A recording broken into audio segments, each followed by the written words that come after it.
Dios quiere hablar a nuestros corazones. Siempre la palabra del Señor tiene que tener el efecto de confrontarnos, pero también darnos el poder. La finalidad de este mensaje es un mensaje que ciertamente habla mucha verdad de parte de Dios, pero lo importante de este mensaje es que nosotros podamos recibir el poder que nos da Dios. Ojo, yo quiero aclarar algo. Las exigencias de Dios requieren el poder de Dios para poder cumplirlas. Las demandas que Dios nos hace obedecerle, las demandas que Dios nos hace a seguir su palabra, son imposibles por medios humanos. No podemos nosotros obedecer por nuestros medios lo que Dios exige en su palabra. ¿Qué requerimos? El Espíritu de Dios. La palabra va acompañada del trabajo del Espíritu para que la palabra pueda hacer el efecto en nuestras vidas. Pero si nosotros no nos sometemos al poder del Espíritu, si nosotros no rendimos, lo que oramos hace un momento, yo antes de subir cada domingo y aún antes de cada oportunidad que me toca ministrar, nos reunimos durante la semana con muchas personas en consejería, administración. Para mí hay una clave y un principio, y es una clave y un principio de la palabra. Y desde que lo aprendí no lo dejo de hacer. Santiago capítulo 4 dice: someteos a Dios, resistid al diablo y él huirá de vosotros. Cuando nosotros tenemos el entendimiento de que sometiéndonos a Dios, presentándonos a Dios, Señor, me presento antes de una reunión, antes de usted va a ir a hablar o tratar un asunto, tiene que resolver un tema en el trabajo, en la familia, es importante que usted haga Santiago 4. ¿Qué dice Santiago 4? Someternos a Dios. Usted dice: Señor, me presento delante de ti como instrumento de justicia. Señor, me presento como vivo entre los muertos. Y todos estos miembros, mi mente, mi corazón, los presento para que sean instrumentos en tus manos. Y luego que tenemos la autoridad de decirle al diablo: diablo, tú no puedes y no tienes derecho sobre esta situación, sobre este problema, sobre esta persona. En el nombre de Cristo Jesús, Satanás tiene que huir. Cuando nos sometemos al Señor, cuando hay rendición, el enemigo tiene que huir. Es el principio de la palabra: someteos a Dios, resistid al diablo y él huirá de ustedes. Esa es la palabra del Señor. Y es por eso que cada vez que yo me tengo que parar aquí al frente, siempre le digo: Señor, me someto a ti. Mi mente la someto a ti. No quiero hablar de mí, no quiero hablar de mis propios criterios, de mis propios razonamientos. Quiero hablar de ti, Señor. Por lo tanto, ¿qué tenemos que hacer? Someter todo al Señor, para que entonces nuestra vida sea el vehículo para que Él haga lo que tiene que hacer. Vamos a ir al libro de Primera de Reyes 17 y Romanos capítulo 1. Vamos a tener los dos pasajes abiertos. Vamos a tener allí esos dos pasajes y vamos a movernos entre esas dos porciones. El tema de esta mañana, continuando en la serie que estamos, el alma y la sanidad de Dios. El alma y la sanidad de Dios. Hemos visto algunos hombres que su testimonio quedó escrito en la palabra para que nosotros podamos aprender de ellos, que es necesario, diga conmigo, es necesario resolver el alma. Es necesario rendir las áreas de mi corazón que aún no han sido rendidas si yo quiero ver el poder de Dios. Muchas veces pensamos: Dios tiene exigencias irracionales o sin sentido. Pero lo que no entendemos es cuando yo me rindo al Señor es porque Él quiere mostrar su poder en nosotros. La idea del Señor, el corazón del Señor es que yo salga de aquí, pero no salga con conocimiento, que salga con principios intelectuales. La idea del Señor es que yo salga de aquí más rendido a Él. Áreas de mi vida, áreas de mi corazón, de mi alma que necesitan ser rendidas, Señor, las rindo. ¿Y para quién es la bendición? Para uno mismo. ¿Por qué razón? Porque a lo que yo rindo mi alma al Señor, entonces Dios cumple sus propósitos. Saúl no pudo cumplir su propósito de vida, frustró su destino, tenía la preciosa oportunidad de ser el primer rey de la nación, el primer monarca. La monarquía se inauguró con Saúl, la monarquía de Israel. Pero para que se dé cuenta, podemos tener el llamado más grande de la tierra y aún así fracasar por causa de un alma enferma, por causa de un alma que no ha sido tratada por el Señor. Y hay muchas veces que somos necios, y se lo digo de buena manera. Somos necios, no queremos cambiar nuestros patrones, no queremos cambiar nuestras formas de pensar, no queremos cambiar y perdemos el destino de Dios. No queremos rendir esas áreas y perdemos el destino de Dios. De hermanos que no se encuentran aquí, no hablo de ustedes. Pero se les dice una y otra vez la palabra del Señor y una y otra vez la consejería del Señor, pero no rinden las áreas del alma. ¿Qué hacemos después? Orar, Señor, trabaja tú en el corazón. Porque mientras no se rindan esas áreas del alma, entonces no podremos gobernar y reinar. Fuimos llamados a reinar y gobernar, pero déjeme decirle, no todos reinamos. No todos gobernamos. ¿Por qué razón? Por la necedad del corazón. Hoy quiero hablar, el tema de hecho se llama cortar los ídolos del corazón. Y hemos hablado de Saúl, luego hablamos de Jonatán, hemos analizado las almas de esos hombres, luego pasamos 2 domingos estudiando y diagnosticando el alma de David, cómo era el corazón de David. Y hoy vamos a entrar a un nuevo hombre de la palabra, Elías. Y vamos a ver justamente a esta idea de Elías, el hombre sobrenatural, el hombre de fuego, el hombre que pide y lo que pide viene. Pero vamos a analizar qué es lo que el Señor quiere que aprendamos acerca de este testimonio de este hombre para nuestro crecimiento y para que podamos reinar. Y por eso el título es cortar los ídolos del corazón.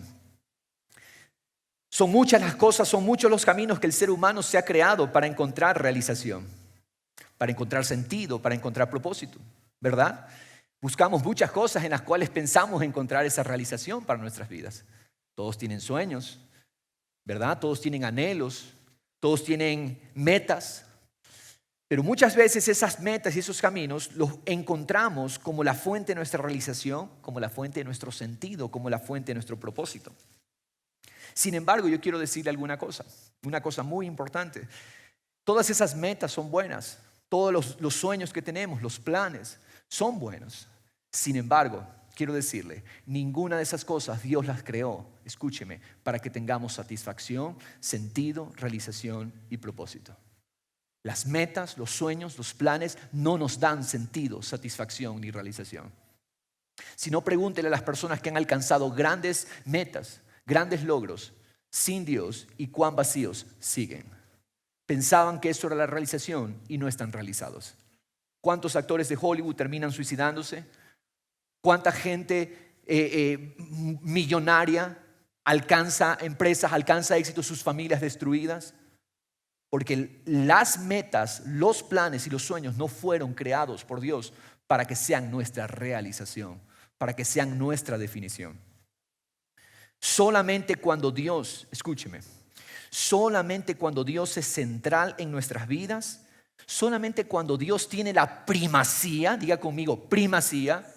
¿Qué es primacía? Primacía es el lugar central de nuestras vidas. Él es central. Las decisiones que tomas a diario consideran a Dios. Dios es central.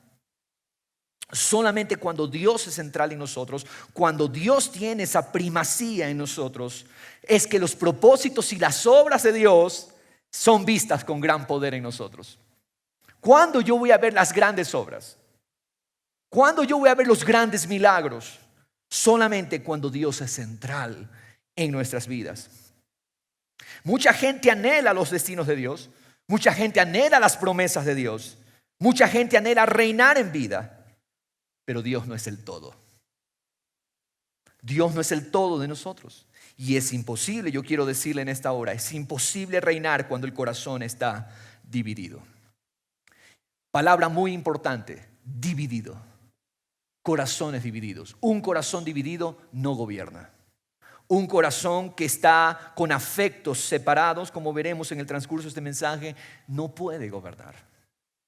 Y el deseo de Dios es que lo hagamos. Pero entendamos, aprendamos.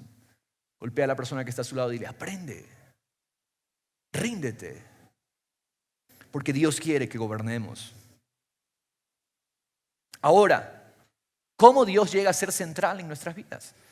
¿Cómo es posible Dios ser central en el corazón del hombre, en el corazón de la mujer? Juan 17:3 dice, esta es la vida eterna. Conocer al único Dios verdadero por medio de su Hijo Jesucristo. ¿Sabe qué? Lo que está diciendo Jesús es esto. El hombre por naturaleza tiene un corazón dividido. El hombre por naturaleza no puede agradar a Dios. El hombre por naturaleza no puede poner central a Dios en su vida. Nuestra tendencia es ir tras ídolos. Nuestra tendencia es hacer de las metas nuestro Señor, hacer de las metas nuestra realización. El hombre no puede hacer a Dios central. ¿Qué se requiere para que Dios sea central en la vida del hombre? Se requiere el poder del Evangelio. La salvación de Cristo nos dio el poder de hacer central a Dios en nuestras vidas. Por eso le digo, es imposible por medios humanos que Dios tenga el primer lugar de mi vida.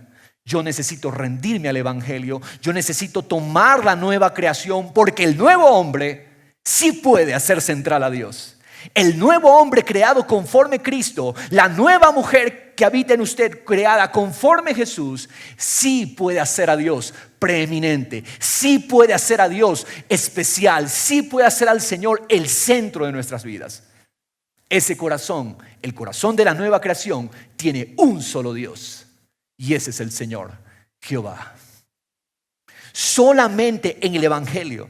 Por eso usted le podrá explicar a una persona afuera o una persona que no ha conocido del Señor. Pero pon a Dios, obedece a Dios. Mientras esa persona no tenga un encuentro con el Evangelio de Cristo, usted podrá darle los mejores consejos, pero esa persona no podrá rendirse a Dios por completo. Solamente el Evangelio da el poder para vivir la vida rendida al Señor completamente.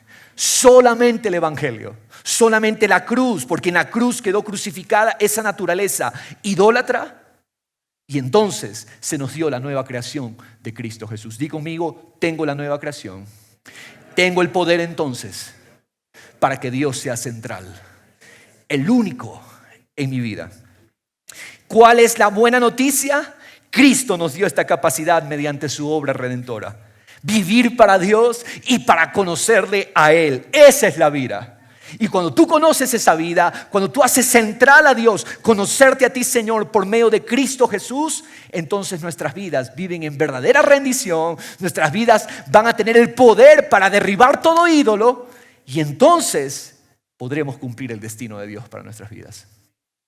Porque los ídolos ciertamente nos hacen fracasar. ¿Sabes por qué fracasamos? ¿Sabes por qué fracasas? Por causa de los ídolos en el corazón. Los ídolos en el corazón. ¿Y sabes qué es lo curioso? Que muchas veces buscamos los ídolos, pero los ídolos pensamos que nos van a hacer bien, los ídolos nos destruyen. Seguimos tras esas cosas pensando que nos realizan, pensando que nos satisfacen, pero ¿cuál es la realidad? Nos destruyen. Todo ídolo destruye nuestras vidas. Anótelo por favor, porque esa es la clave de este mensaje. Todo ídolo termina destruyendo nuestras vidas. Pierdes tu destino. Ríndete. Ríndete al Señor y hoy Él nos va a dar esa clave. Recibes el poder para vivir para Dios, para amarle a Él, mediante el pacto que el Padre hizo con el Hijo mediante su sangre. ¿Sabes qué? Tú fuiste traído un pacto por medio de la sangre de Jesús. Ese pacto hace posible que tú puedas vivir rendido al Señor. Por eso hoy la clave para poder vivir una vida donde Dios es central es reconocer, es afirmar, es confesar: Señor, gracias porque fui traído a Cristo por el pacto de su sangre y ahora tú me das el poder para que tú seas el único Señor. Porque lo contrario fuera imposible si no fuera por la cruz de Cristo Jesús, si no fuera por el Evangelio, la buena noticia. Vivir para Dios y para conocerle a Él. Jesús mismo se hizo nuestra vida y nos entregó este maravilloso beneficio mediante su obra en la cruz. Tú recibes ese poder solamente mediante el Evangelio, mediante la regeneración, el nuevo nacimiento. Por eso es importante el Evangelio de Cristo. El Evangelio de Cristo es central. El Evangelio de Cristo nunca lo podremos predicar porque es el Evangelio, la fuente del poder para nuestras vidas. La tentación, sin embargo, del enemigo al hombre, a la mujer, desde el inicio ha sido hacerles creer: tú puedes vivir para Dios y para algo más. Esa ha sido la tentación desde el inicio. Yo amo a Dios, pero puedo conservar mis propios criterios humanos. Déjame decirte, no funciona y no trabaja para reinar. Amo a Dios, pero conservo mis criterios. Amo a Dios, pero tengo mis extras para ayudarle a Dios. No funciona. Dios es el único. Si queremos reinar, Dios debe ser el único.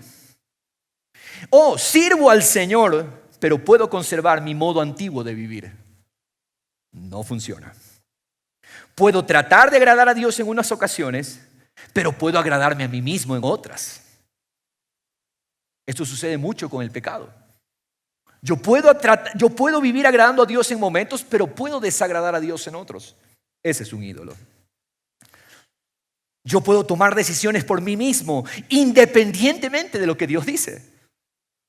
Algo que nos cuesta a nosotros, y toda persona, el que me diga que no lucha con esto, por favor, está mintiendo. Pero toda persona lucha cuando toma decisiones, no considerar a Dios. Somos prestos muchas veces para hacer conforme a nuestros criterios, pero no consideramos, Señor, ¿qué dices tú?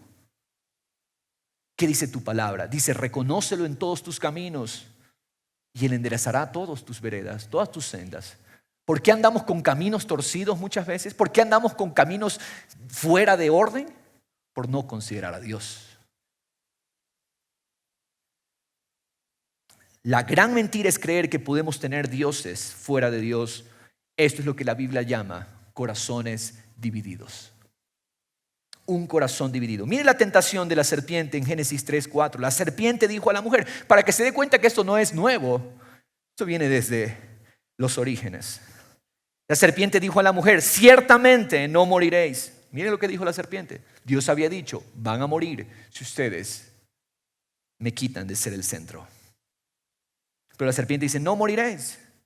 Verso 5, porque Dios sabe que el día que del árbol del conocimiento del bien y del mal ustedes coman, serán abiertos vuestros ojos y seréis, léalo por favor, seréis como Dios. Estamos leyendo la Biblia de las Américas. Seréis como Dios, conociendo el bien y el mal. Cuando yo distorsiono la palabra de Dios, ¿qué está haciendo Satanás aquí? Está distorsionando lo que Dios ha dicho. Está distorsionando lo que Dios ha hablado. El mandamiento no lo dijo Dios de esa manera. Satanás distorsiona el mandamiento. Y nosotros aprendemos también a distorsionar la palabra de Dios muchas veces. Cuando yo acomodo la palabra a mi entendimiento y no hago que mi entendimiento se acomode a la palabra, ¿quién tiene que acomodarse? Mi forma de ver y pensar tiene que acomodarse a la palabra. Pero cuando yo acomodo la palabra a mi entendimiento y tomo decisiones en base a eso, estoy creando ídolos. Ídolos. Y eso se llama como idolatría. Acomodar la palabra de Dios a mi beneficio, a mi conveniencia. Cuando hago eso, ¿qué estoy diciendo? Señor, te rechazo a ti y rechazo tu gobierno. Rechazo a ti y rechazo tu gobierno. Aun cuando el ser humano quiera que Dios ocupe un lugar en nuestras vidas, el Señor es desplazado cuando el hombre y la mujer no lo honran como lo que Él es. Mis criterios desplazan y me impiden ver el poder de Dios. Mi orgullo, mi arrogancia, el estar ensimismado me impide poder ver el poder de Dios. Pero déjeme decirle, Dios nos creó para ver misericordias nuevas cada día. El deseo de Dios es mostrar su poder en nosotros. Aprende hoy. No te conformes. Quiero que anote este primer punto, por favor. La idolatría es la gran necedad del corazón. Vamos a ir a Romanos 1, que les dije que abrieran. Romanos 1, verso 21. La idolatría es la gran necedad del corazón. Dice verso 21, vamos a leer esta en Nueva Traducción Viviente. Romanos 1, 21, dice el apóstol Pablo, es cierto, ellos conocieron a Dios. Pero, mire, conocieron a Dios. No quisieron adorarlo como un Dios. Dios es un Dios como Dios. No quisieron adorarlo como el único, como el central. No quisieron adorarlo como lo que Él es, Dios y solo Él. Ni quisieron tampoco darle gracias. En cambio, ¿qué pasó? ¿Qué pasó? ¿Cuál fue el resultado? Comenzaron a inventar ideas necias sobre Dios. Ahí está la necedad. No honrar a Dios como Dios, no adorarlo como Dios con mi vida. Entonces hizo que yo empezara a inventar ideas necias sobre Dios. ¿Sabe por qué existen las sectas? Por la idolatría del corazón. Las sectas existen por causa de la idolatría del corazón. Porque comienzan a inventar ideas necias sobre Dios. ¿Qué empiezan a hacer? Acomodar a Dios, darle el aspecto que tú quieres que tenga. Necedad. Como resultado, ¿cuál fue el resultado entonces? ¿Está leyendo? La mente les quedó en oscuridad y confusión. ¿Cuál es el resultado de no honrarle como el único? La mente queda en oscuridad y confusión. ¿Por qué son las tinieblas? Ahí está la explicación. Ahí está lo que dice la palabra. Las tinieblas son productos de un corazón que no honra a Dios, como el único. Les quedó oscuridad y confusión. Verso 22. Afirmaban ser sabios, pero se convirtieron en completos necios. No honrar a Dios como lo que Él es, produce necedad. Y en lugar de adorar al Dios inmortal y glorioso, Él es el único Dios que es inmortal y glorioso, le rindieron culto a ídolos que ellos mismos se hicieron, con forma de simples mortales, de aves, de animales de cuatro patas y de reptiles. Lo demás es solo un resultado. Verso 24, cuando le pregunten por qué el mundo está como está, hágale leer esto de aquí. Verso 24. Entonces Dios los abandonó para que hicieran todas las cosas vergonzosas que deseaban en su corazón. Idolatría produce vergüenza. La idolatría del corazón nos lleva a vergüenza. Pero Salmo 25 dice, pero los que esperan en el Señor no serán jamás avergonzados. ¿Por qué fueron entregados a la vergüenza? Por causa de la idolatría. Dios los entregó a las cosas vergonzosas que deseaban su corazón. Como resultado, usaron sus cuerpos para hacerse cosas viles y degradantes entre sí. Cambiaron la verdad acerca de Dios por una mentira. Y así rindieron culto y sirvieron a las cosas que Dios creó. ¿Cuánto esto está arraigado en los corazones de los hombres? La naturaleza, nacemos con esa tendencia. ¿Cuál tendencia, pastor? Esta tendencia, rendir culto y servir a las cosas que Dios creó, pero no al Creador mismo, quien es digno de eterna alabanza. Amén. ¿Qué es necedad entonces? Necedad es rechazar a Dios. Necedad es rechazar la obediencia a su palabra. Dios dice, pero yo creo que pienso mejor que lo que Dios dice. Necedad es rechazar sus propósitos para mí, consciente o inconscientemente. Esto es tremendo, ponga la atención. Necedad es cuando nuestros criterios prevalecen por encima de los de Dios, aún sabiendo o ignorándolo. La ignorancia no elimina la necedad. Hay mucha gente que se rebela abiertamente contra Dios y ciertamente es considerado idolatría. Pero la necedad también se da en el corazón que lo desconoce. Si yo desconozco, si yo ignoro, eso no me exime a mí del resultado que habla Pablo aquí en Romanos. La necedad es rechazar a Dios como el único, diga conmigo, único Señor. No pueden haber más dioses. No hay otro, único es Él. Cuando Dios, y escúcheme, diga conmigo, algo más. Cuando Dios y algo más tiene poder o influencia en nosotros, vivimos compartiendo el lugar de Dios con ídolos en nuestros corazones. Fuimos creados solo para Dios. Pero la tendencia es tener devoción a algo más fuera de Dios, y esa es la condición de Israel en los tiempos de los reyes. Vamos a ir a 1 Reyes 17. En ese tiempo de la historia donde vamos a empezar a leer y vamos a ver este personaje, el Israel en el tiempo de estos reyes, en este momento de la historia Israel está dividido, el reino se ha dividido. Nosotros vimos a Saúl, ¿verdad? Saúl empezaba la monarquía, luego tomó el reinado David. David empezó reinando en un lugar en Judá, pero luego ya todo Israel lo reconoció como el rey de la nación. La monarquía ha estado unida: Saúl, David, Salomón. Pero llega el hijo de Salomón, Roboam. Él solamente lo que hace es recibir la maldición que su padre dejó por causa de que el corazón de Salomón se desvía. Roboam tiene el mismo corazón dividido que Salomón al final. Y Roboam divide el reino. Wow, aquí hay un principio tremendo. Corazones divididos producen división allá afuera. Roboam, con un corazón dividido, produce la división del reino. El reino se parte en dos y queda el reino del sur, Judá, y el reino del norte, Israel. Pero el reino del norte viene en un patrón constante de entregarse por completo a la idolatría. Ambos reinos de aquí en adelante van a sufrir tremendamente, Judá y el reino del norte, Israel. Pero el peor de todos es Israel, el reino del norte. Comienzan a entregarse por completo a la idolatría, comienzan a rendirse a dioses paganos, comparten sus afectos y adoración con los ídolos de las naciones vecinas. Algo similar a lo que pasa hoy en día, ¿no? Cuando algo más aparte de Dios tiene poder o influencia en nosotros, vivimos bajo una idolatría.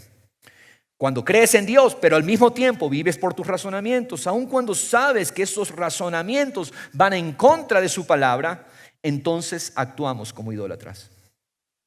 Cuando creo en Dios, pero al mismo tiempo acudo a otras fuentes para resolver los problemas de mi vida, actúo como un idólatra. Cuando soy un pastor o un ministro, pero aún conservo mis propios criterios y tengo patrones pecaminosos en mi vida, actúo como un idólatra. El Señor es el que merece la supremacía de todas las cosas, incluidas nuestras vidas. Y Él desea que nosotros vivamos de una forma que evidencia que Él y su palabra son la autoridad máxima de nuestras vidas. Yo no defino los criterios de cómo vivir. Él ya los definió. Él definió los criterios con los cuales debemos vivir. ¿Debo inventar yo algo? Debo sujetar mi mente y mi corazón a su palabra. Para eso fuimos llamados a vivir. ¿Sabías tú que la palabra tiene respuesta a todas las necesidades del hombre y la mujer? No hay necesidad humana que no tenga respuesta. Ajustémonos a lo que el Señor dice en su palabra. Preguntémosle, porque Él es amplio en explicar y da sabiduría a aquel que la necesita. Entonces, el corazón dividido por los ídolos ha sido siempre un patrón en el pueblo de Israel. Esto no es nuevo, los ídolos no es algo nuevo para Israel. Tristemente, en Números 25 vemos, en tiempos de Moisés, cuando Israel iba por el desierto, el pueblo cayó en la trampa del malvado profeta Balaam. Les puso una trampa a los israelitas. El pueblo se dio a la inmoralidad, se unió con las mujeres moabitas y participaron de los sacrificios que hacían sus dioses, postrándose ante ellos. Aquel día, dice la palabra en Números 25:3, Israel se unió a Baal de Peor. Se unieron. Israel, el pueblo del pacto, Israel, el pueblo que le pertenece al Señor, se unió a Baal de Peor. Ese Baal de Peor era el ídolo de los moabitas. Se entregaron a la idolatría y muchos del pueblo fueron destruidos, porque los ídolos te destruyen.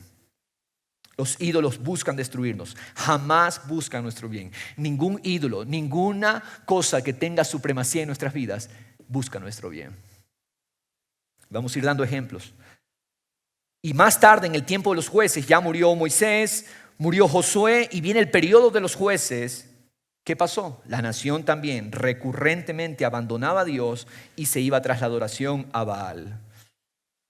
Vamos a explicar qué es Baal dentro de unos momentos. Han transcurrido entonces muchos años desde que Israel se convierte en una monarquía. Ya pasó Saúl, ya pasó David, ya pasó Salomón. El reino se ha dividido, han transcurrido algunos reyes, algunos años. Israel, el reino del norte, viene en una decadencia espiritual, moral, desde que se apartó de sus hermanos de Judá. Los del norte eligen para sí reyes que Dios no ha escogido. Cada rey en la nación del norte estimula, tremendo, la adoración a los ídolos. No es que la adoración a los ídolos era algo aislado. No, los reyes de Israel promovían, estimulaban esta adoración a los ídolos. Los dioses de las naciones vecinas pasaron a ser dioses de Israel. Y principalmente la adoración a los Baales. Israel está arruinado bajo el liderazgo de un rey perverso llamado Acab. Este hombre perverso, Acab, con un liderazgo desastroso. Este rey había abandonado los mandamientos del Señor y siguió los Baales. Primera de Reyes 18:18. También dice, provocó a Dios a ira e hizo pecar a Israel. Provocó la ira de Dios y produjo el pecado de Israel. ¿Se imagina el líder, el gobernante de la nación? Acab se vendió para hacer lo malo ante los ojos del Señor. Él se prestó por dinero para hacer lo malo, estimulado por su mujer Jezabel. La conducta de este rey Acab, rey del reino del norte, la conducta de Acab fue muy abominable. Fueron tras los ídolos conforme a todo lo que habían hecho los amorreos, a quienes el Señor había echado de delante los hijos de Israel en tiempos de Josué. ¿Qué hizo este rey Acab? Acab fortaleció y promovió la adoración al Dios cananeo. Miren lo que dice el 1 Reyes 16:30, para que usted tenga este pasaje como referencia. Acab, dice, hijo de Omri, hizo lo malo a los ojos del Señor, más que todos los que fueron antes de él. Acab, rey de Israel, hizo lo malo más que todos los que fueron antes de él. Es decir, cada rey se iba volviendo peor, pero este Acab les ganó a todos en hacer lo abominable. Y como si fuera poco, miren lo que dice la lectura. Y como si fuera poco el andar en los pecados de Jeroboam, hijo de Nabat. Jeroboam fue el que causó la división del reino. Dice, como que si eso fuera poco, andar en los mismos patrones de este hombre Jeroboam, tomó por mujer a Jezabel, hija de Edbaal. Este era un rey de una nación pagana, rey de los sidonios. Fue a servir a Baal y lo adoró. Este era un matrimonio arreglado. ¿Por qué razón? Porque antes los matrimonios entre reyes se arreglaban para ellos tener de alguna manera cierto favor con las naciones vecinas, o por tratos comerciales se arreglaban matrimonios. Entonces la hija de este rey Edbaal, rey de los sidonios, fue entregada como esposa al rey Acab, rey de Israel. Y miren lo que sucede. ¿Cuál es el resultado de una unión que Dios no aprueba? Una unión en yugo completamente desigual. Edificó un altar a Baal en la casa de Baal que edificó en Samaria. Hizo una casa a Baal y edificó allí un altar a Baal. Acab hizo también una Acera. Esa era otra deidad que adoraban las naciones paganas, Acera. Así Acab hizo más para provocar al Señor, Dios de Israel, que todos los reyes de Israel que fueron antes que él. Tremendo. Un corazón entregado por completo a los ídolos. La idolatría de Acab provoca la ira de Dios, porque corazones compartidos, corazones divididos, traen serias consecuencias a sus propias vidas. Las tinieblas tienen derecho en un alma compartida entre ídolos. Anote este segundo punto. El corazón para Dios necesita una decisión.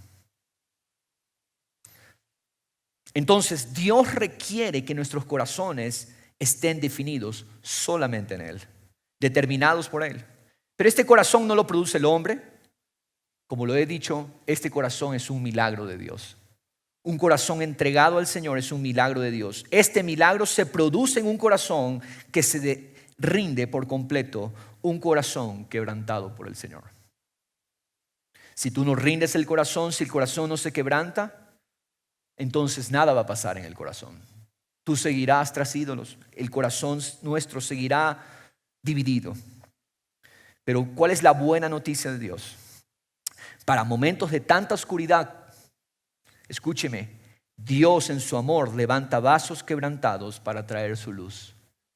En los tiempos más oscuros, Dios levantará a un pueblo, levantará corazones que sean quebrantados para traer su luz en medio de caos y tinieblas. Eso es Elías. ¿Quién es Elías? Elías es el regalo de Dios para una nación en completa oscuridad. En medio del reinado de un hombre tan malvado como Acab, Dios envía a un gran profeta llamado Elías. A diferencia de otros profetas que escribieron y hablaron de parte de Dios, gloria a Dios por Isaías, gloria a Dios por Jeremías, gloria a Dios por Ezequiel, Daniel, tenemos sus escritos aquí. Pero Elías, al menos de lo que sabemos, no escribió ningún libro. A diferencia de otros profetas que escribieron y hablaron de parte de Dios, Elías habló y actuó. No tenemos ningún escrito realizado por él. Por eso a Elías se le llama un profeta oral. Los profetas clásicos son Isaías, Jeremías, Ezequiel, Daniel, Oseas, Joel, todos esos profetas que están al final de su Antiguo Testamento, todos esos libros.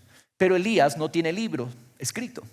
Se le llama a él profeta oral, porque la palabra de Dios se la comunicó a través de la proclamación.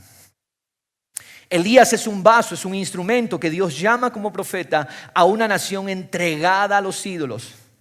Ídolos que son dioses pero con D minúscula. Los ídolos son obras de manos de hombres caídos. Los ídolos son la obra de corazón de personas que buscan identidad, satisfacción, propósito por medio de las cosas creadas y no en Dios como la fuente. ¿Qué es un ídolo? Estamos definiendo qué es un ídolo. A este rey y a este pueblo con corazón dividido entre muchos dioses, el Señor les envía a un corazón, Elías. ¿Sabe qué significa el nombre de Elías? Elías significa mi Dios es Jehová. Elí Yah. Elí significa mi Dios es Jehová, Yah. Mi Dios es Jehová, mi Dios es el Señor. El nombre de Elías nos dice esto. Hay muchos ídolos que corrompen el corazón de la gente, pero yo soy un vaso quebrantado y rendido al Señor para que en mí sea visto que el centro de mi adoración, mi devoción, mis criterios, mis razonamientos y mi vida por completo son de Jehová, el Señor. Eso nos dice el nombre de Elías. Mi Dios es Jehová. Mi Dios es el Señor. Mi Dios, no un Dios mío es el Señor. Un Dios que recurro a veces es el Señor Jehová. No, mi Dios, mi único Dios es el Señor. Mientras Israel dice, mis dioses son los Baales, mis dioses ídolos son los mismos dioses de las naciones paganas, Elías proclama con su vida, mi Dios es Jehová, el Dios de Israel. Elías, vamos a ver que aparece en la escena de repente. No se nos dice sobre sus inicios.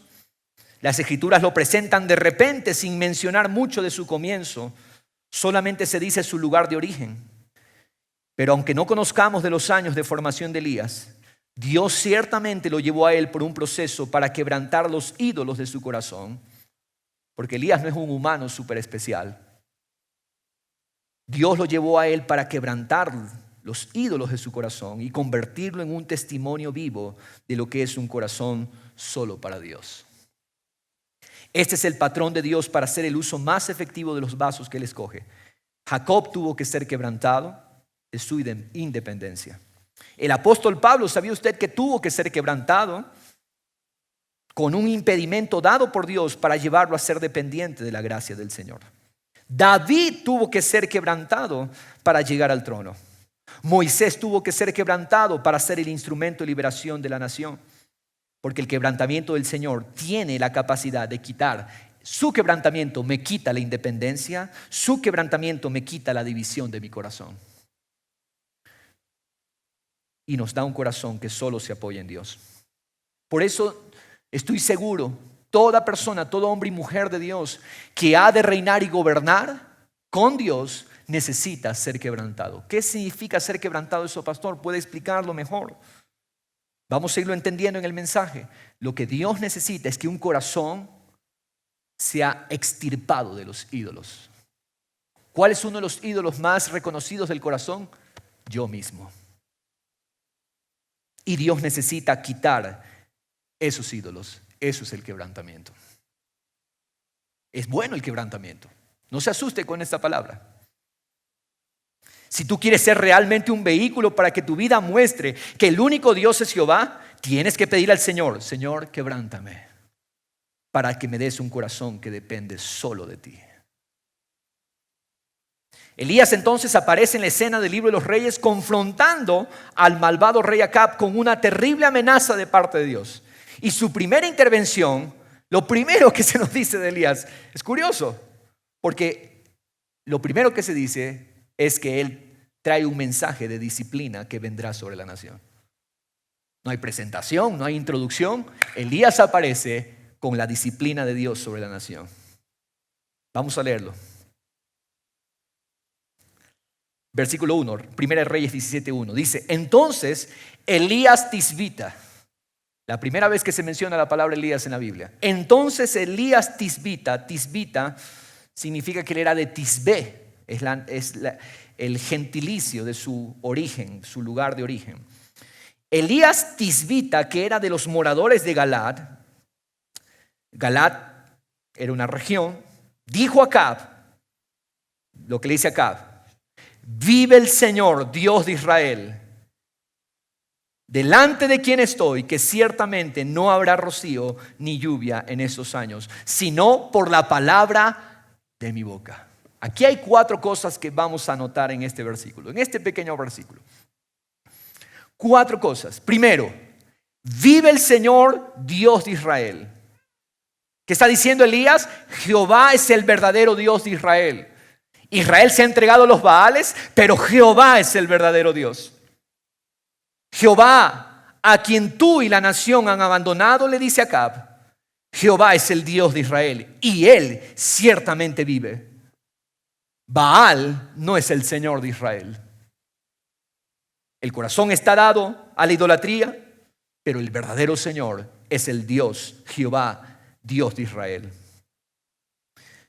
Lo segundo dice: delante de quién estoy. ¿Qué nos quiere decir Elías con esto? Elías está diciendo: delante de él estoy, Dios está aquí. Yo vivo en la presencia de Dios. Permanezco en la presencia de Dios. Un corazón donde Jehová el Señor es Dios es un corazón que habita con conciencia de su presencia. ¿Sabes cuál es el corazón que tiene poder sobre los ídolos? El corazón que tiene poder sobre los ídolos es el corazón que vive con conciencia de la presencia de Dios. Es el corazón que reconoce: el Señor está aquí. Vivo en su presencia. El Señor es mi Dios, el Señor es mi Rey, y por lo tanto mi vida empieza a conducirse en integridad solamente cuando caminamos con conciencia de la presencia de Dios. ¿Sabes por qué muchas veces el pecado logra poder en nuestras vidas? Porque no entendemos que Dios está aquí. Y Elías dice: delante de quién estoy. Yo habito en presencia de Dios, estoy en la presencia de Dios. Por eso este corazón es el canal para ver el poder de una manera tremenda. ¿Por qué Elías es un canal tan poderoso en las manos de Dios? Porque tiene conciencia de la presencia de Dios. Tercero, mire lo que dice: ciertamente no habrá rocío ni habrá lluvia en estos años. Ciertamente, sino por la palabra de mi boca. Ciertamente no habrá lluvia ni rocío en estos años. ¿Pero qué tiene que ver eso con Israel en este momento? Debemos comprender quién es Baal. Baal es una palabra que significa señor o dueño. Baal es una palabra en el idioma hebreo que significa ¿qué? Señor, dueño. Israel recibió de parte de Dios toda la tierra de Canaán por medio de Moisés y Josué. Pero toda esa región que Dios les entregó estaba poblada por diferentes pueblos cananeos. Había varios pueblos o nacionalidades cananeas. Y cada nacionalidad, cada pueblo de estos tenía su propio ídolo Baal. Cada uno tenía su Baal. Cada uno de estos pueblos que habitaban en la tierra antes de la llegada de Israel tenían sus propios dioses Baales. Había diferentes Baales, por ejemplo, Baal Meón, el señor de la habitación. Baal Meón. Baal Jamón, el señor de la abundancia. ¿Sí? No son palabras en español, pero son curiosas, ¿no? Baal Meón, Baal Jamón, Baal de Peor. Algunos Baales, feos los nombres. Pero el ídolo principal, escúchelo. El ídolo principal, la cabeza de todos estos Baales, era el propio Baal con B mayúscula. Baal con B mayúscula. Este Dios, el Dios principal de todos los Baales chiquitos, era representado con una estatua mitad toro, mitad hombre. Mitad hombre, mitad toro. Estos pueblos creían que este Baal principal tenía muchos poderes. Uno de esos poderes era el poder de dar la lluvia. La lluvia era vital para toda la región de Canaán. Es una zona que depende necesariamente del agua de la lluvia. No hay muchas reservas naturales de agua en esta región. Por lo tanto, la lluvia es indispensable. Estos pueblos definieron a Baal como el dios de la fertilidad porque Baal gobernaba el clima, es lo que ellos decían. ¿Sí? Es lo que ellos creían. Ellos creían que Baal tenía el poder sobre el clima. Baal controlaba las estaciones y la cantidad de lluvia. Ojo, esto no es verdad. Es lo que ellos creían que hacía Baal. Ellos creían que Baal se manifestaba mediante la tormenta eléctrica y que el relámpago era su arma preferida para intervenir cuando lo consideraba oportuno. Por eso veían a Baal como un dios de la fertilidad, porque de su poder dependía la lluvia, dependía el rocío que riega la tierra y la hace fértil. Y también creían que la fertilidad de sus propios cuerpos, la capacidad para procrear, venía de Baal. La capacidad para concebir. Cuando nosotros, iglesia, no nos damos cuenta que el Jehová, el Señor, es el que gobierna el universo y que Él es tu fuente y a Él debes la preeminencia y la honra con toda tu vida, cuando no hacemos eso, nos estamos creando Baales, ídolos en el corazón. Todo aquello que ocupa un lugar de preeminencia, privilegio, ya sea en nuestro tiempo. Dime, ¿qué ocupa tu tiempo? ¿Qué ocupan tus afectos? Todo aquello a lo cual yo recurro pensando que es mi fuente de bendición. Todo aquello a lo cual yo dedico vida, esfuerzo, tiempo. Todo aquello que yo creo que me bendice, que es mi fuente de bendición, es un ídolo en el corazón. Es un Baal. Un Baal puede ser el ministerio. Cuando el ministerio reemplaza a Dios. ¿Sabía usted que un ministerio puede reemplazar a Dios? Ciertamente. El activismo, las actividades pueden reemplazar a Dios y eso es peligroso. Es hacer un Baal de eso, es hacer idolatría. Ciertas personas de las que creo que depende mi bendición. Hay muchas personas que piensan que su bendición depende de tal persona. Alguien que me bendice, alguien que Dios usa para bendecirnos, lo empezamos a ver, esa persona es la fuente de mi bendición. Eso es un Baal. Cuando tú crees que la fuente de bendición tuya es tu trabajo es un Baal. El negocio, el carro. Cuando yo creo que el carro es mi bendición y de allí viene mi bendición, de allí depende mi estima, mi afecto, es un Baal. El estatus, las posesiones, el dinero, la fama, el renombre, el entretenimiento puede ser un Baal. Estar demasiado pendiente del celular puede ser un Baal.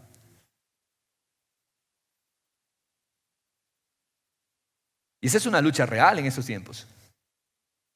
Gloria a Dios por aquellos que tienen ese dominio propio. Yo necesito más dominio propio en esa área. Porque muchas veces reconozco que esto nos puede quitar tiempo. En entretenimiento, una cosa es trabajo. Y otra cosa es cuando pasamos tiempo importante en esto. Entonces, todo aquello que yo pienso que puede lograr algo por mí es un ídolo. ¿Existe el Dios Baal como tal?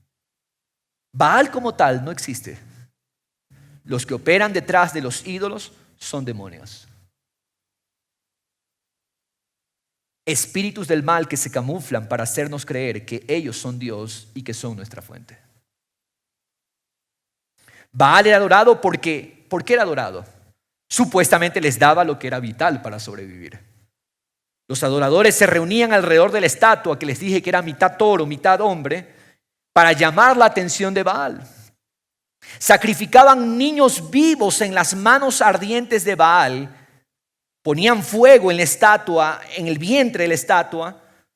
Cuando los brazos de la estatua esa llegaban al rojo vivo, ponían niños vivos. Mientras el bebé estaba siendo quemado, los adoradores mantenían relaciones sexuales con múltiples parejas, orgías, con la esperanza de que Baal trajera lluvias vivificantes para sus cultivos, sus jardines, sus huertas. Estas prácticas causaban muchos embarazos no deseados.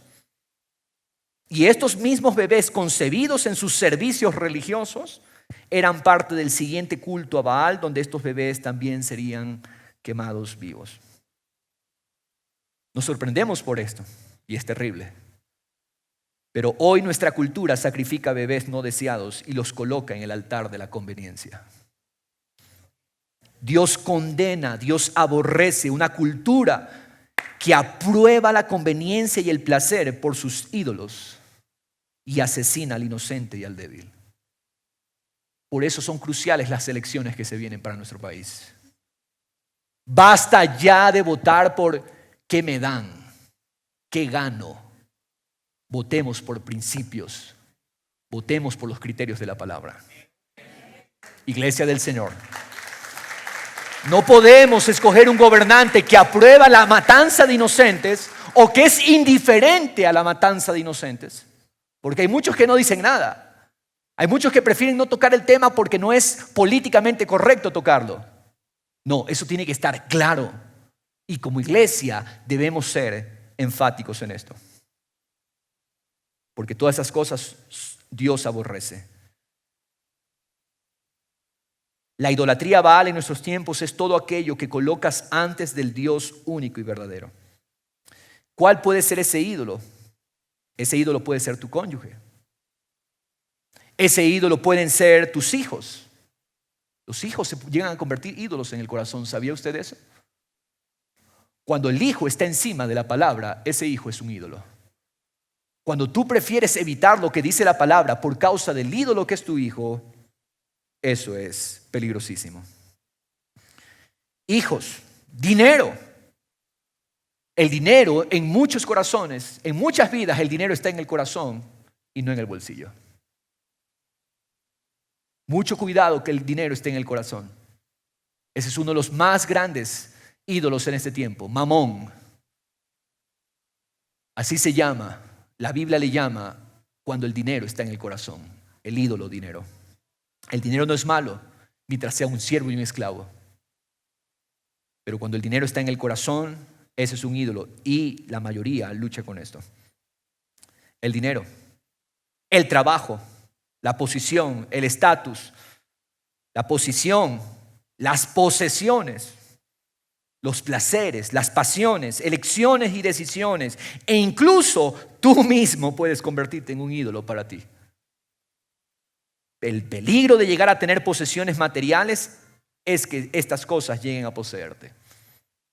Esta semana, en mi tiempo de estudio, leía, ¿no?, la historia completa de David. En una sentada la leí. Y tremendo. David llega a la prosperidad y ahí es donde viene el problemita. Porque el problema con la prosperidad, el problema con llegar a tener posesiones, es que en un momento las posesiones nos llegan a poseer a nosotros y se adueñan de nosotros.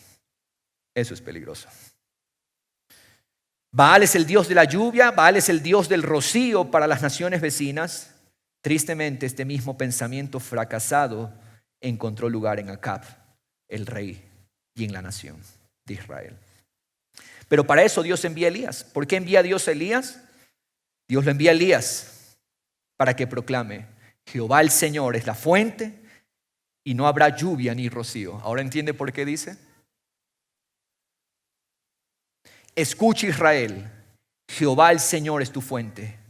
Baal es un demonio que no quiere tu bendición. Y vas a conocer que el verdadero Dios de la lluvia y el rocío es Jehová el Señor. Por eso dijo: no habrá lluvia. Y mire lo que dice al final de este versículo 1: sino por la palabra de mi boca. No habrá lluvia sino por la palabra de mi boca. Esto a mí me impresionó tremendamente. Porque Elías sabe que al hablar, él habla las palabras de Dios. Lo que está diciendo Elías: acá no va a haber lluvia hasta que yo lo vuelva a decir. Él no está diciendo hasta que Dios lo diga, hasta que yo lo vuelva a decir. ¿Por qué? Porque Elías es un corazón quebrantado, dependiente, que vive en la presencia de Dios. Las palabras de Elías son las palabras de Dios. La lluvia y el rocío regresarán por la palabra de mi boca. Porque mientras más conciencia tú tienes de su presencia, Él pone sus palabras en tu boca. Elías hablaba y lo hacía de parte de Dios. Ahora, yo quiero aclarar algo. Podemos ser tentados a creer que Elías era un ser sobrenatural, diferente a nosotros. Algo así como un ser angelical debido a su devoción al Señor. Pero ¿sabe qué? Elías era tan de carne y hueso, tan humano como cualquiera de nosotros. El apóstol Santiago nos aclara que Elías es humano con pasiones semejantes a las nuestras. Mire lo que dice Santiago 5, verso 16. Santiago 5, 16. Hablando de la oración, el apóstol Santiago en el Nuevo Testamento, mire lo que dice: por tanto, confesaos vuestros pecados unos a otros, orad unos por otros para que seáis sanados. La oración eficaz del justo puede lograr mucho. Verso 17. Elías era un hombre de pasiones semejantes a las nuestras. Ahí está. Elías era un hombre con una naturaleza como la nuestra. Y oró fervientemente para que no lloviera, y no llovió sobre la tierra por 3 años y 6 meses. Y otra vez oró, y el cielo dio lluvia y la tierra produjo su fruto. ¿Cuál es el contexto de este pasaje de Santiago? El contexto, el antes y el después de estos versículos que hemos leído. El apóstol Santiago está hablando del poder y los beneficios de una vida de oración. Pero ¿qué es una vida de oración según Elías? Oración para Elías es vivir una vida con conciencia. Dios está en mi espíritu y tengo comunión permanente con Él. Por lo tanto, mi oración es eficaz y logramos milagros que muestran al Señor como Dios verdadero. ¿Por qué la oración de Elías es eficaz? Porque es un corazón para el Señor. ¿Por qué? Porque vive en conciencia de la presencia del Señor. En otras palabras, Jehová el Señor habló. Elías es un vaso rendido completamente. No habrá lluvia para demostrar quién es el Dios verdadero. Baal no podrá producir lluvia porque él no tiene ese poder. Es un demonio que engaña para destruir. Va a haber una gran sequía en toda la tierra. ¿Y saben qué pasa? Acab se enoja contra Elías por haber comunicado este aviso de juicio.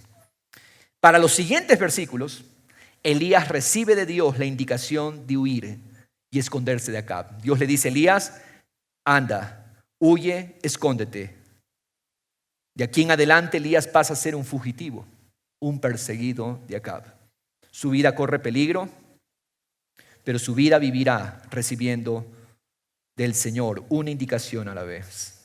Una indicación a la vez. Y tercer punto, quiero que anote esto. Dios necesita cortar nuestra independencia. Versículo 2, regresemos a 1 de Reyes 17. Vino Elías la palabra del Señor diciendo: sal de aquí. Ahí está lo que Dios le dice.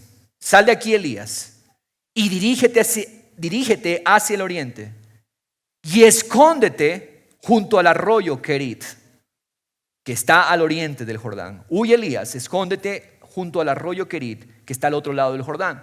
Si usted sabe un poco de la geografía de esa región, el río Jordán delimita entre el río Jordán y el mar Mediterráneo, está Israel. Entonces está el río Jordán, está el mar Mediterráneo. Dios le dice a Elías, cruza el río Jordán, ándate hacia el este, más hacia el oriente. Entonces, anda, escóndete, Elías. Allá, dice, verso 4, y beberás del arroyo, y he ordenado a los cuervos que te sustenten allí. Subraya esa palabra, allí, es importante. Allí, no en otro lugar, allí. Él fue e hizo conforme a la palabra del Señor, pues fue y habitó junto al arroyo Querir, que está al oriente del Jordán. Y los cuervos le traían pan y carne por la mañana y pan y carne por el atardecer. Si Elías no sigue las instrucciones, él va a morir. Seguir las instrucciones de la palabra del Señor es protección y provisión para Elías. Literalmente vivimos no por causa del pan físico, sino de toda palabra que sale de la boca de Dios. Si Elías no sigue las instrucciones de Dios, Elías muere. Elías entonces vive por la palabra que sale de la boca de Dios. Maravilloso principio de vida. ¿Qué le dice? Cruza el Jordán. Sal de la tierra de comodidad porque quiero enseñarte, Elías, dependencia. Porque Elías es un hombre de pasiones como nosotros. Quiero enseñarte dependencia, Elías. Escóndete junto al arroyo Querit. Querit viene de la palabra hebrea karat, que significa cortar. De hecho, es la palabra que se utiliza para cuando se hablaba de cortar el pacto. Karat berit. Karat significa cortar. De allí viene la palabra arroyo Querit. El nombre de este arroyo viene de karat, que significa cortar. Separar, destruir, consumir. ¿Qué significa el arroyo de Querit para Elías? Querit significa el cortar de Dios. Cuando nos rendimos a la voz del Señor, Dios trabajará, escúcheme, para cortar de nosotros lo que puede impedir que su poder se vea en nosotros. ¿A qué lo lleva Querit?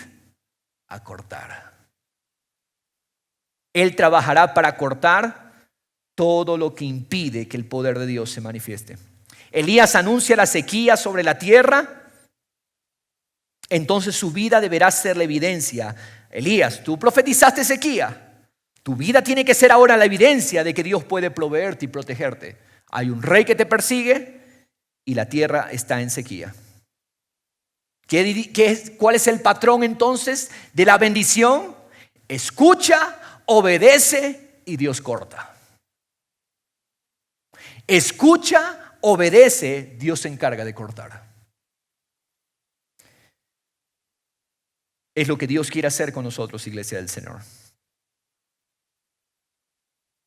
Querit es el refugio del Señor. En el cortar de Dios vamos a estar plenamente seguros. Querit es una bendición de Dios. Ese cortar que puede asustarnos, en realidad no es para que nos asustemos, sino para ver a Dios amándonos. Querit quebranta nuestra independencia, Querit quebranta mi fuerza, Querit quebranta mis argumentos, Querit quebranta mis razonamientos, mis capacidades, quebranta mi yo. Y allí, porque dice allí Elías, allí somos completamente dependientes del Señor. Eso es Querit. Querit es el entrenamiento de Dios para quebrantarnos y hacernos dependientes de Él. Dios permitirá ciertos Querit en nuestras vidas. ¿Por qué? Para cortar de nosotros lo que impide que el poder y el testimonio de Dios se vea a través nuestro. Tú te preguntas muchas veces, ¿por qué esta circunstancia? Pregúntale al Señor, ¿será que esto es un Querit para mí? ¿Qué es lo que quieres cortar, Señor?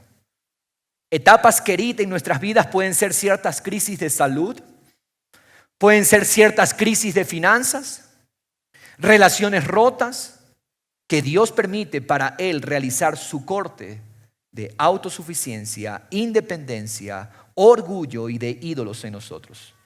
Quebrántate en Kerit. Sin embargo, algo que quiero dejar muy claro, un paréntesis, Kerit no es nada sin el trato de Dios. El sufrimiento y las crisis no son los que hacen los cambios en nosotros. ¿Sabe por qué digo esto? Porque hay una teología del sufrimiento, una doctrina muy errónea que alaba que las pruebas son las que producen los cambios en nosotros. El sufrimiento produce el cambio en nosotros. No. Dios permite las crisis, pero las crisis no son las que nos cambian. Es el trato y la rendición a Dios lo que nos cambia en medio de las crisis. Hay mucha gente que sufre en el mundo y sus vidas no cambian para Dios. Por lo tanto, el sufrimiento no cambia a nadie. Es el trato de Dios en Kerit lo que cambia nuestras vidas. Amén. Eso es importante. Porque no alabamos el sufrimiento, no predicamos masoquismo. Hay que sufrir. Dios permite esas áreas, esas etapas para tratar con nosotros. Y el corazón que se refugia en Dios va a recibir la bendición del corte, de toda autosuficiencia. Un arroyo, poca agua. Un arroyo no es un río. ¿Qué es un arroyo? Es un hilito de agua. Es poca agua, pero tiene la necesaria para que Elías viva en esta etapa. Dios hará que ese arroyito fluya por el tiempo perfecto. También Dios le da la orden a los cuervos para que sustenten a Elías, le traigan pan, le traigan carne por la mañana. Entonces, y carne por el atardecer, mire lo que dice. Porque algo interesante aquí, los cuervos son animales inmundos de acuerdo a la ley de Dios. ¿Se imagina usted a Elías? Dios le dice, Elías, yo te voy a sustentar por medio de cuervos. Ellos te traerán pan y carne por la mañana y ellos te van a traer en el atardecer también pan y carne. 2 comidas al día, no coma 3 veces, 2 comidas al día.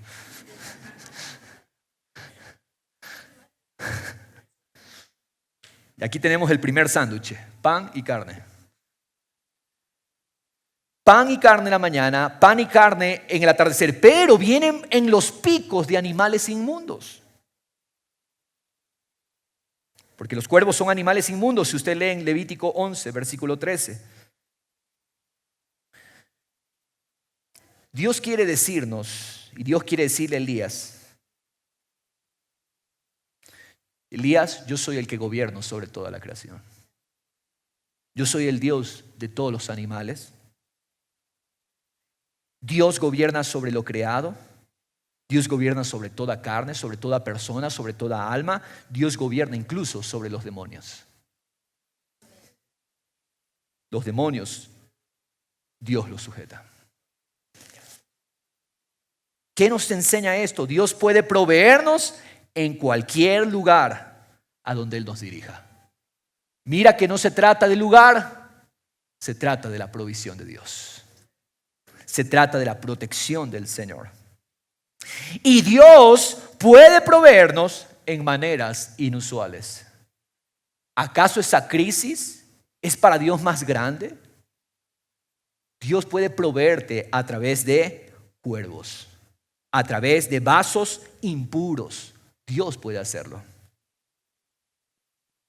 Esto también nos enseña algo, que aún vasos impuros podrían comunicar un mensaje de parte de Dios. Porque Dios es soberano sobre todo.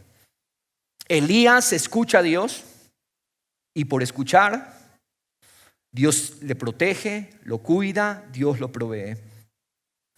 Cuando tú recibes las indicaciones del Señor y le obedeces, tu vida entonces se vuelve una evidencia de su protección, de su cuidado y su provisión. Escúcheme, Elías no da un mensaje, Elías es el mensaje. Su vida protegida por Dios, su vida provista por el Señor, su vida cuidada por el Señor, es el mensaje de que no hay ídolo en Israel, solamente hay Dios. El Señor, el Dios Jehová de los ejércitos, Él es el verdadero y único Dios.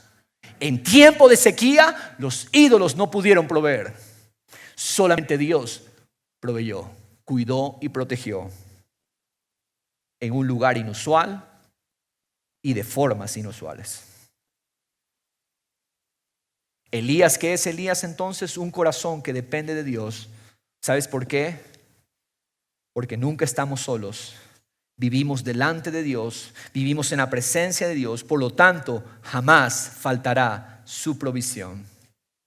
¿Y qué es lo que hace Dios? Una indicación a la vez en Elías. Yo quiero ir cerrando con esto y quiero que usted medite en lo siguiente. Yo hago esta pregunta: ¿a quién vas en primer lugar? ¿A quién voy en primer lugar? Si Dios no tiene la preeminencia, si Jehová no es mi Dios, eso hemos dicho, es idolatría en el corazón. ¿A quién recurro en primer lugar cuando las cosas salen mal? ¿A dónde vas cuando algo no sale bien? Si no es Dios, hay idolatría. Cuando alguien te ofende, ¿cuál es tu primera reacción? Cuando alguien te ofende.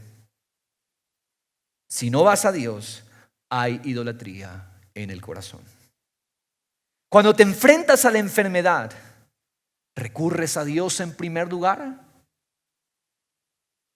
Si no lo haces, hay idolatría en el corazón.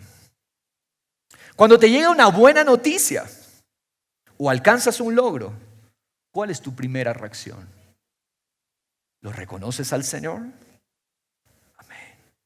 Si no se trata de Dios, hay idolatría. Si has pecado, ¿qué haces luego? Si no vas a Dios después de haber pecado, hay idolatría. La condenación puede ser un ídolo. Cuando fallaste y crees que Dios no está para ti. Si no vas a Dios incluso después de la caída, eso es un ídolo. Porque creo que Dios, con su sangre, no tiene perdón para mí.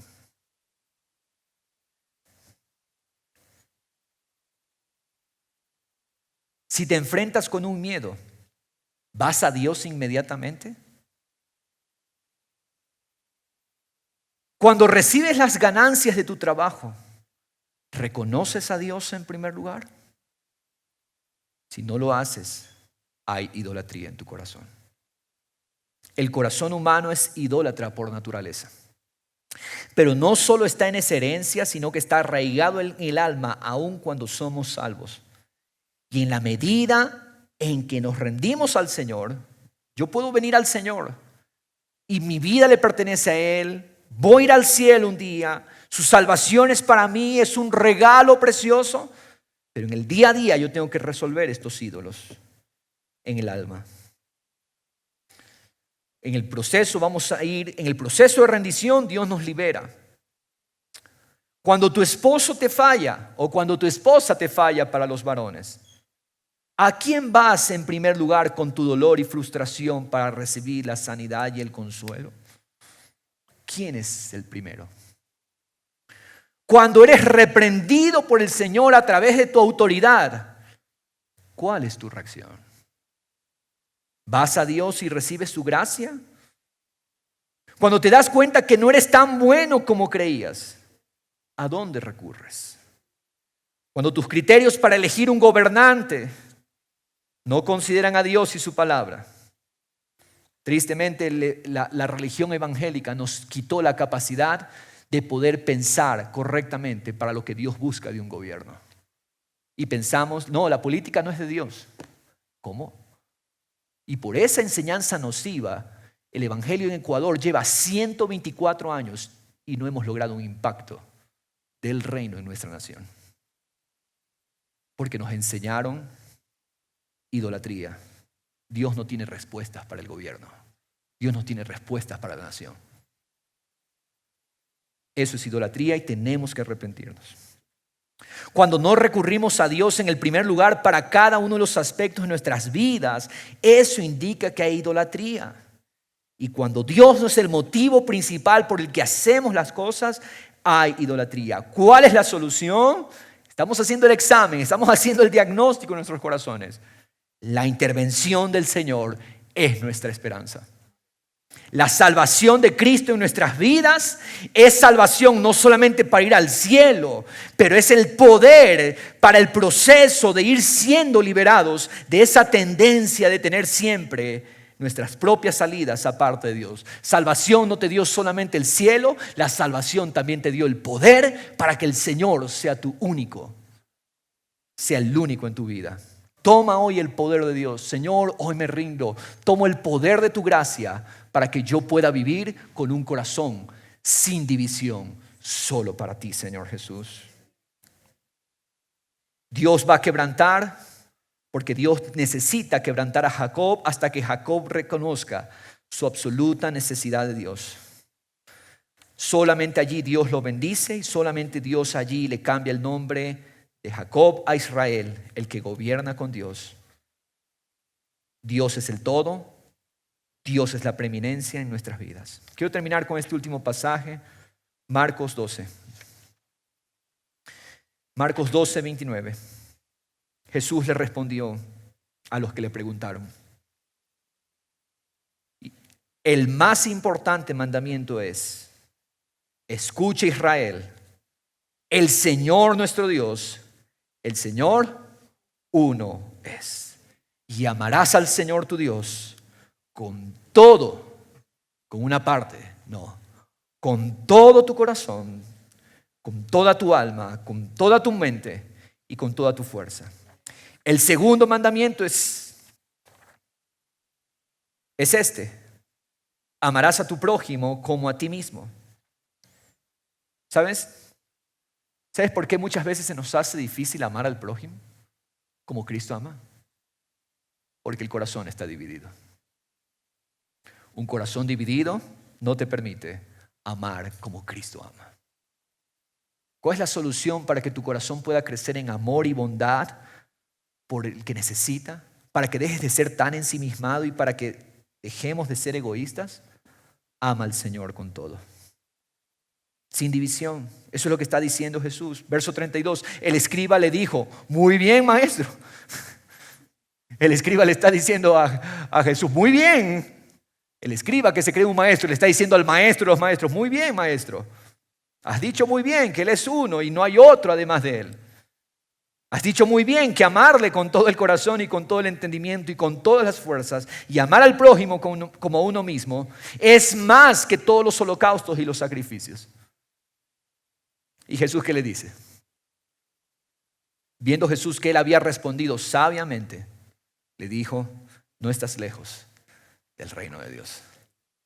En otras palabras, vivimos en plenitud del reino cuando Él es el todo, cuando Cristo es el todo. ¿Por qué no reinamos? Regreso al inicio de este mensaje. Porque Cristo no es el todo. ¿Cuál es la solución? El Evangelio. Hoy toma de la gracia del Señor y dile: Señor, aquí estoy. No quiero ídolos en mi corazón. Yo soy Elías. Que mi vida demuestre: mi Dios es solamente el Señor.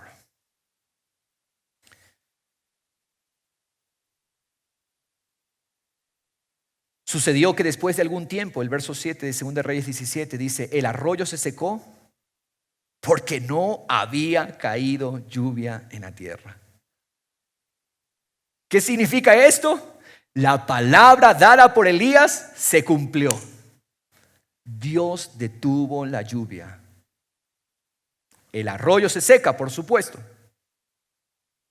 Que el arroyo se seque, dice el arroyo se secó, no había lluvia. ¿Es una buena o es una mala noticia esa? Cuando la provisión se acaba, ¿lo recibes con alegría o te quejas? Porque a Elías se le acabó el arroyo, se le secó el arroyo. Pero dice el verso 8: vino después a él la palabra del Señor. Y aquí viene el siguiente paso. Para el corazón Elías, mi Dios es el Señor, ahora viene la siguiente oportunidad para recibir la siguiente palabra, para seguir mostrando el poder de su único Dios. Para el corazón de Elías, mi Dios es el Señor. Esta es la oportunidad para ver el poder del Dios vivo y verdadero. Y así continuaremos. Vamos a ponernos de pie. Amén. Gloria a Dios. Quienes verán el poder de Dios, verán el poder de Dios. Los corazones rendidos solo al Señor. Yo sé que probablemente aquí hay personas que nos visitan por primera vez o personas nuevas en la congregación que no tienen mucho tiempo. ¿Quieres hacer hoy una decisión y decirle al Señor: Señor, recibo tu poder y tu gracia para que seas tú el que dirija mi vida y no ídolos, no divisiones en el corazón?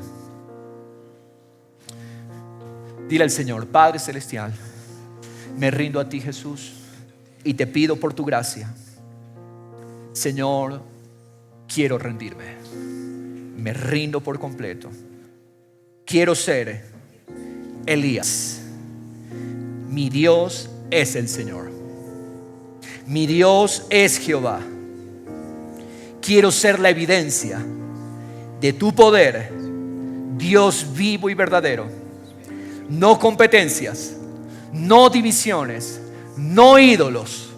Tú y solo tú. Mi vida sea el mensaje de ver tu gracia, de ver que tú provees, de ver que tú proteges, de ver que tú cuidas. En el nombre de Jesús. Digo conmigo al Señor: Jehová Dios de Israel, a ti vengo, porque tuyo soy, por tu sacrificio, por tu victoria en la cruz, por tu resurrección. Me hiciste parte de tu pueblo. Soy parte del pacto. Soy miembro del Israel espiritual. Ahora, Señor, tú inclinas tu oído y me respondes. Examina mi corazón. Hoy lo rindo. Todo ídolo de mi vida se ha cortado. Querid, cortado de mi vida. Todo ídolo por tu mano. Tú eres mi Dios. No hay otro fuera de ti. En ti confío. Tu amor inagotable, tu compasión, tu piedad permanecen eternamente. Tú eres la alegría de mi corazón. No tengo cosa buena fuera de ti. En ti está mi vida. En ti está mi fuente. En ti está mi realización. Solamente en ti, Señor, tú eres mi Dios.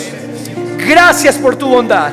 Gracias por tu perdón. Eres abundante en regalos para mí, porque me amas. Hoy recibo la capacidad de consagrar mi corazón para ti. En el nombre de Jesús. Quiero declarar sobre ti esta palabra. Recíbela en el nombre del Señor. Esta es tu oración. Salmo 86:8. Dice el Señor: no hay nadie como tú entre los dioses, oh Señor, ni hay obras como las tuyas. Oh Señor, no hay nadie como tú entre los dioses de este mundo, y no hay obras como las tuyas. Todas las naciones que tú has hecho, todas las naciones, todos los hombres, todos los gentiles vendrán y adorarán delante de ti. Único Señor eres tú, y glorificarán tu nombre, porque tú eres grande y haces maravillas. Solo tú, solo tú, solo tú, Jesús, eres Dios. Solo tú, Señor. No hay otro Dios. Mi vida testifica. Solamente Dios es el Señor. Él tiene el primer lugar. Él tiene la preeminencia. Enséñame, Señor, tu camino. Andaré en tu verdad. Unifica mi corazón. Quita toda división, para que yo tema tu nombre. Y te daré gracias, Señor mi Dios, con todo, no con una parte, no con un área solamente, con todo mi corazón. Y glorificaré tu nombre para siempre. porque grande es tu misericordia para conmigo y has librado mi alma de las profundidades de los muertos. Oh Dios, los arrogantes se levantan contra mí. Una banda de violentos busca nuestra alma. No te han tenido en cuenta, pero tú, Señor, eres un Dios compasivo y lleno de piedad, lento para la ira y abundante en misericordia y fidelidad. Vuélvete hacia nosotros, da poder a tu pueblo, da poder a tu siervo, salva a los hijos de tu sierva. Muéstranos, Señor, una señal de bondad para que la vean los que nos aborrecen y se avergüencen, porque tú, Señor, nos has ayudado y tú, Señor, nos has consolado. Gracias, Jesús. Démosle gracias a Él. Gracias, Señor. Solo Dios, solo Dios, solo Dios. No más, no división. Unifícanos, unifícanos, Jesús. En el nombre precioso del Señor Jesús. Gracias, Padre.